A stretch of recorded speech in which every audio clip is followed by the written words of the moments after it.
Mentally খুবই অশান্তিতে আছি। প্রত্যেকটা পরিবারের কথা ভাবছি। তাদের যে আত্মচিৎকার, এটা অপূরণীয় ক্ষতি। কবে যে এই রংফুল গেইন, অন্যায়ভাবে নিজেকে লাভবান করার চিন্তা মাথা থেকে যাবে। চলচ্চিত্রে একটা ফিল, একটা আমেজ তৈরি হয়, যেটা হলে গেলে হাতে হাতে সিনেমা চলে যাচ্ছে। যখন খুশি তখন সিনেমাটা আপনি দেখতে পারবেন। হলের দর্শক আর মোবাইলের দর্শক আলাদা। আমরা আসলে মেন্টালি খুবই অশান্তিতে আছি।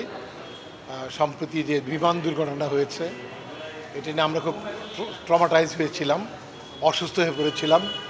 তারপরে মানুষ তো বাঁচতে হয়, আবার চলতে হবে জেনে বেরিয়ে আসছি। আজকে আরেকটা প্রোগ্রাম ছিল শিল্পকলায় সাংবাদিকদের, ওটা ক্যান্সেল করেছিল, 2 তারিখে হবে। তো এইটাতে অ্যাটলিস্ট না এসে পারেনি, এক পর্যায়ে আসতে হয়েছে। সংখ্যা যাই হোক না কেন, মানুষগুলো চলে গেছে, অনেক কষ্ট করে যাচ্ছে, অনেকে মৃত্যুর পথে আছে।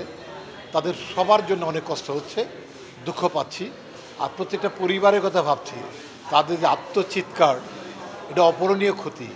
একটা মানুষের মৃত্যু এবং এইরকম ছোট ছোট বাচ্চাদের এইভাবে পুড়ে যে মৃত্যুবরণ করা, এটা অত্যন্ত অত্যন্ত কষ্টদায়ক।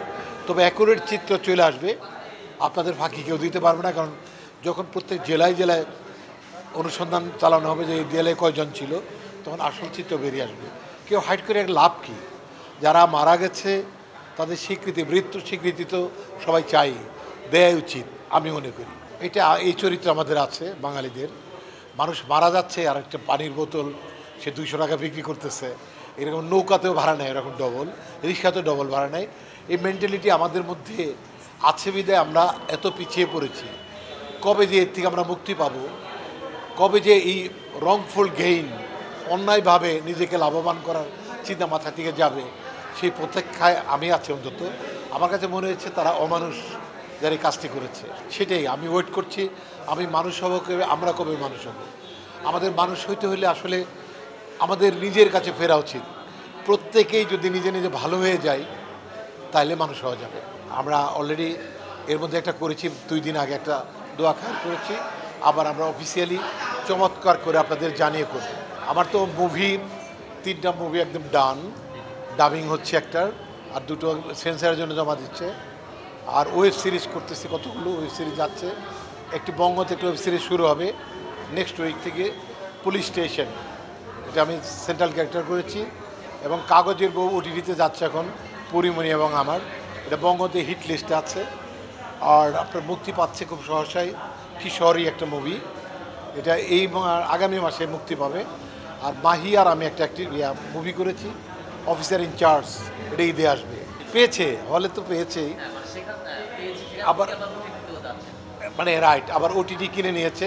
তো বঙ্গ সর্বোচ্চ ক্লিকে আছে কাগজের বউ। যতগুলো ফিল্ম ছেড়েছে কাগজগুলো ছেঁড়া। আসলে আমার সব মাধ্যমেই, যদি কোনো চয়েস থাকলে বলা যাবে না, সব মাধ্যমকে বলতে হবে।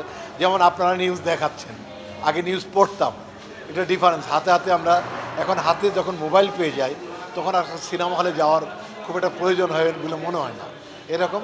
তারপর একটা ফিল পাওয়ার ব্যাপার আছে। চলচ্চিত্রে একটা ফিল, একটা আমেজ তৈরি হয়, যেটা হলে গেলে হইচই, হাততালি, এর মধ্যে একটা আলাদা আনন্দ আছে। 2 দিকেই ভালো। না, সিনেমা অতিরিক্ত সেই হলের উপর তো প্রভাব পড়ছেই, তবে সিনেমার উপর প্রভাব পড়ছে না, কারণ হাতে হাতে সিনেমা চলে যাচ্ছে। যখন খুশি তখন সিনেমাটা আপনি দেখতে পারবেন, রাত 2টায় ইচ্ছে হলে তাই দেখতে পারবেন। এটা যে দর্শক তার জন্য অনেক সুবিধা, আর হলালার জন্য এটা একটা একটা ইসের বিষয়, বিড়ম্বনার বিষয়।